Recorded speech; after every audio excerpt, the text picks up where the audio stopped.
Hello, friends. So I am here with a double book review because I got a couple books for review a while back now, and I finally got finished with the second one yesterday and the other one like a week or two ago. So the first one is Anatomy of a Boyfriend by Daria Snadowsky. Now, this is an interesting little duology here because it's just about this girl and she just graduated from high school. Like, we go through her last, like, couple days in her senior year of high school and beginning college.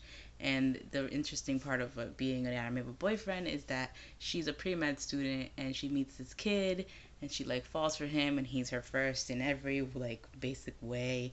And it's a whole her ups and downs. And at first, her name is Dominique, by the way, and the guy that she falls for is Wes. And at first she drove me insane and I wanted to punch her because she's just so much like. And the reason I think that she just got me to feel that, like, strongly emotionally about her is because, like, I basically saw myself, I guess, in her.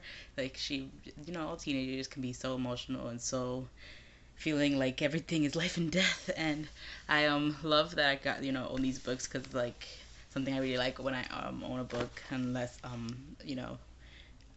of owning it from the library, is that I can write in it. And oh, did I write in it?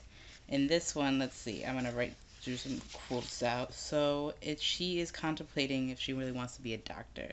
So it's like, do I want to be a doctor? Do I really want to be a doctor? And I've been saying it all along, but now I'm trying to think, it was just inertia leading me down that path. If medicine was really for me, would I be tearing through medical journals in my spare time? If being a doctor were my true calling, would I be thinking about it at least as much as I think about Wes? And I just think it's so funny how a guy can consume all your thoughts, and in her case, it's really, really consuming all her thoughts. But then at the same time, I really liked Wes, the guy that she falls for, because we, like, even though she's the narrator, we get a little bit about him and see how shy he is and how he opens up with her. And, like, he has his very, asshole moments as well. But one of the adorable moments that I definitely had highlighted was, Dom, you are all at once the subject, object, predicate, preposition, and period of my thoughts. Can you tell I paid attention in grammar class? And I just thought it was so cute. And this relationship goes through a lot, and that was one of their cute moments. The second book is called Anatomy of a Single Girl, and I have that right here. And that one, as you see, her and Wes in the first one go through the breakup, like, very couple, like, 50 pages before it ends, and she's very, like, scared for this change because it's coming right before she is going off for school, and she's so conflicted as to what she wants to do. And it's just crazy to see how, a guy can, like, cause all these problems. But then the second book, it sets up the second book really well. And it's crazy that these two books actually are 6 years apart, I believe. She wrote, Daria Snadowsky wrote the first one in 2007, and then this one, the second one, came out in 2013. So in this one, her writing style feels like, it's very similar because it's still Dom. She's the narrator, and she's very, stuck in her ways, but she actually grows a lot as a character throughout this book. She notices, like, what she wants, and I think it's great to see her, like, really develop as a person and not be so stuck on just having to find the one. And she actually wants to be more about, freedom and her with her own sexual experiences and her body. And I think it's great to see that. I definitely did put it down a couple times because I still couldn't deal with her narrative style at times. So let's see. I have a couple quotes from this book as well. One I had was that she quotes Robert Frost. Love is the irresistible desire to be irresistibly desired.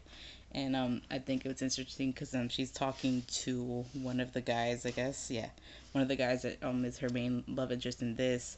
And she's trying to explain to him, like, how one person can be your all, and he's all not getting it, which is, very typical guy thing to do. But like, once again, this book, she goes through more ups and downs, and in her best friend goes through a breakup as well, more towards the end of it, and they have their own problems.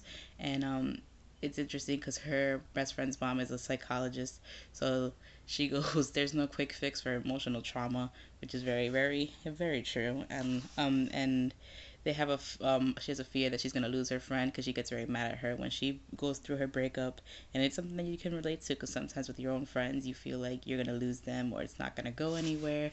Like there's always those like ups and downs in any friendship and in life because it brings all of those things. But yeah, I think that these two books are, very, very telling of like teenage years. And I think that if you should want to read them, you should because, they're funny because it's just like you get the very real, like emotional, oh my god, so emotional, like a time of this person just starting their freshman year in college and how she's dealing with the boys and like herself and trying to figure out, what she wants. And it leaves off in a good place that you're just like, oh, okay, she's still going to be very wanting to, find someone, but she's not making that her whole priority.